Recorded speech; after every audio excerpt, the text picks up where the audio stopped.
Ya, karena tahun ini kan semua berubah.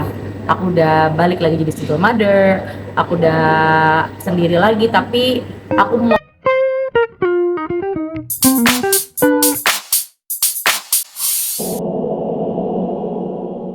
jangan pertanyaannya jangan bikin gue keder ya. Gue balik takut. Enggak kak, santai. Oke, Oke. pegang produk boleh dong. Oke. Boleh bang, boleh bang. Kak sedikit mungkin diceritain terkait produk dulu mungkin ya. Produknya seperti apa gitu dan gimana proses dari pembuatan produk itu sendiri. Proses pembuatan itu 2-3 bulan ya dari aku ditawarinnya. Sebenarnya sih udah dari tahun lalu, cuman karena JPS juga sibukan, akhirnya 3 bulan lalu kita mulai proses. Terus kita mau konsepin seperti apa, target market kita seperti apa, terus rasanya mau seperti apa. Tadinya mereka mau fruity, tapi karena aku suka creamy, aku dikasih kebebasan buat memilih. Akhirnya ya udah creamy aja, karena aku memang harus benar-benar pakai. Aku benar-benar harus suka sama produknya. Karena kalau diajak collab, itu emang harus benar-benar aku tuh cinta sama produknya, biar benar-benar tuh marketingnya juga dari hati, bukan aku nipu audiens. Ini kan produk yang memang kakak buat sendiri untuk berdasarkan pengalaman pribadi ya, tapi mungkin ada tester dari orang-orang terdekatnya sih, terus responnya seperti apa? Ada waktu itu aku pas meeting juga lagi ada Ai, lagi ada Fadli, lagi ada Haris Firza, terus aku tanya ke mereka juga, mereka bilang ya enak banget kak, enak banget. Jadi sempet tanya sama teman-teman juga gitu. Ada dukungan dari orang terdekat kan mungkin, dukungannya mungkin dukungan dari sebelumnya, mantan suami sih dukung banget sih, dia supportive banget meskipun dia kompetitor, tapi dia bener-bener support sama yang aku lakuin ya kan. Aku juga ngelakuin demi anak, dan memang kita udah berdamai juga, nggak ada masalah apa, jadi kita saling support aja gitu. Maksud kalau mungkin dari mantan suami sebelumnya, kalau misalnya mantan pacar yang sebelum mantan pacar yang sebelumnya juga masih sangat support kok. Kemarin aku ulang tahun, dia juga pas jam 00.00 dia langsung telepon, tapi kan aku kan disurprisein sama banyak orang, tapi aku nggak tahu sama sekali. Aku kaget juga, jadi aku nggak angkat teleponnya, tapi dia masih bentar lu Nia Capot, boleh nggak? boleh. Aduh ya. Jadi terus dia cepet chat juga, dia kasih selamat ulang tahun, enjoy your birthday. Terus tadi malam juga jam 2 pagi gitu, kayak tumben dia belum tidur ya. Dia reply story aku kayak happy birthday, you deserve to be happy, kamu berhak buat bahagia. Dia emang bener-bener sweet banget sih. Berarti ini tulisannya barengan sama hari ulang tahun kakak hari ini apa gimana? 2 hari lalu kan ulang tahun aku. Harusnya acaranya pas tanggal 7, cuman kita nggak dapet venue-nya, jadi kita adain tanggal 9. Vio, berarti ini perilisan ini menjadi cara kamu untuk lebih bahagia dari dari masalah cintaan sebelumnya gitu, seperti apa? Iya, kebetulan juga nih ya, aku tuh emang pas tahun lalu juga aku abis cerai tuh aku nggak lama launching parfum juga. Jadi emang aku tipikal orang, aku emang hustle banget, aku tuh suka banget kerja, aku sangat bekerja keras karena aku tuh beban aku tuh banyak dan banyak yang bergantung sama aku. Jadi daripada aku berlarut-larut dalam kesedihan, nangisin laki-laki siapapun itu, mendingan aku tuh berkarya, lebih baik aku menghasilkan, karena dunia itu tidak berhenti ketika aku sedih. Dunia itu tetap berjalan dan semua itu tetap memerlukan biaya-biaya kayak, dan aku kan nggak ada yang aku andalkan.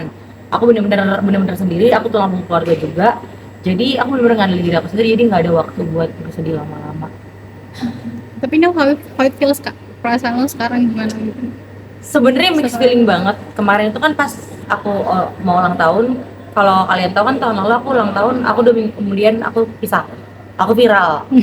Nah itu aku ada trauma tersendiri sebenarnya sama ulang tahun aku, dan emang kemarin tuh udah sempet nangis terus apa segala macam, sampai aku kan nggak mau disurprisein sebenarnya, tapi ternyata orang-orang yang sayang sama aku banyak banget.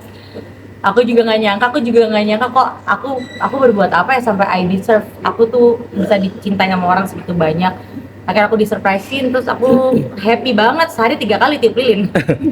Jadi nggak berhenti disurprisein kayak happy birthday. Ya sekarang overwhelmed, ada sedihnya juga, ada karena tahun ini kan semua berubah. Aku udah balik lagi jadi single mother, aku udah sendiri lagi, tapi aku mau fokus aja sama orang-orang yang sayang sama aku, sama anak-anak aku, dibandingkan sama kehilangan. Pokoknya dapat surprise dari siapa aja kak?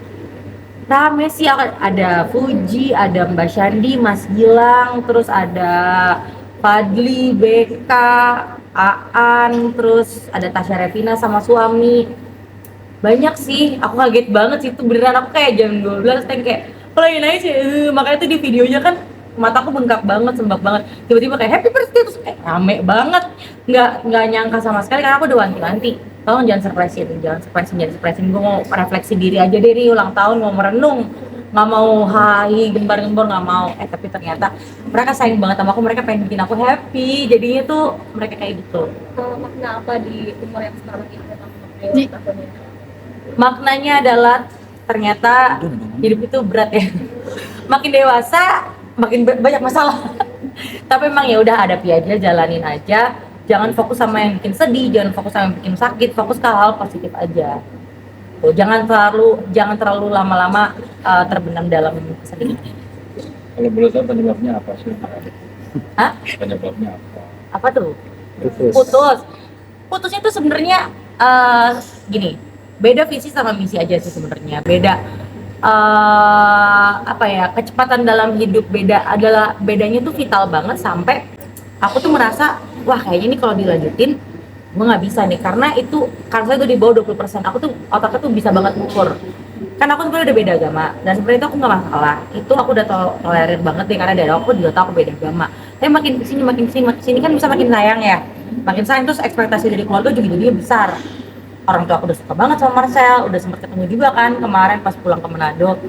Terus anak-anak juga udah suka sama dia, terus anak-anak dia juga udah deket sama aku. Jadi sedangkan akunya sama dia tuh lagi banyak berdebat terus belakangan ini. Terus aku merasa kayaknya aku nggak bisa lagi deh kalau harus kayak gini terus, kayak energi aku tuh nggak bisa untuk aku habiskan untuk sesuatu yang menurut aku tuh kansnya tuh sangat kecil. Jadi ya kita pun sebaik-baik juga, kita mencapai kata sepakat, kita udah nggak bisa lagi dan nggak ada berantem atau apa sih. Perdebatan apa tuh yang pada akhirnya kalian? Perdebatannya apa ya? Detailnya apa ya? Gak bisa sih aku kasih tahu, Mas. Mas kan tahu sih tidak pernah mengubah masalah pribadi di sosial media. Mungkin anak-anak Tapi, gimana? Kalau anak-anak sih sebenarnya nggak ada masalah sih. Anak-anak kan ada masalah, lingkungan sekitar juga. Ya ada pro dan kontra karena perbedaan agama, tapi sebenarnya nggak kayak gimana-gimana. Cuman memang masalah itu adalah fundamental banget dan vital banget. Jadi menurut aku kalau dilanjutin tuh memang harus itu sangat kecil, apalagi ada perbedaan agama gitu. Jadi vital, jadi menurut aku susah untuk maju. Tapi sempat nyariin lagi gitu. Sempet nyariin aku tuh sebenarnya tuh dari 2 bulan lalunya tuh udah renggang. Terus kan aku sempet ke Jepang tuh, sempet kayak ayo kita perbaiki lagi, kayak aku juga nggak bisa nih kalau kehilangan kamu sekarang karena aku mau ulang tahun, masa ulang tahun aku kehilangan lagi, aku trauma banget. Tapi ternyata emang udah nggak bisa aja, emang udah nggak bisa memaksakan sesuatu yang emang udah nggak bisa. Nah aku belajar itu banget karena yang kemarin aku tuh menikah, aku udah melihat banyak yang nggak bisa, aku terabas. Makanya sekarang aku belajar banyak dari pernikahan aku yang sebelumnya, kayak kalau emang udah nggak bisa ya udah jangan dipaksain, nanti juga pasti ada yang lebih baik gitu, lebih cocok. Apa Aku yang enggak gini, memang kita udah sadar kita sama-sama emang gak cocok, tapi yang akhirnya bisa tegas untuk kayak kita udah nggak bisa, itu aku yang ngomong duluan, tapi nggak dengan berantem ya, emang dengan ngobrol biasa kayak kita udah nggak bisa deh, maaf banget ya kayak udah nggak bisa.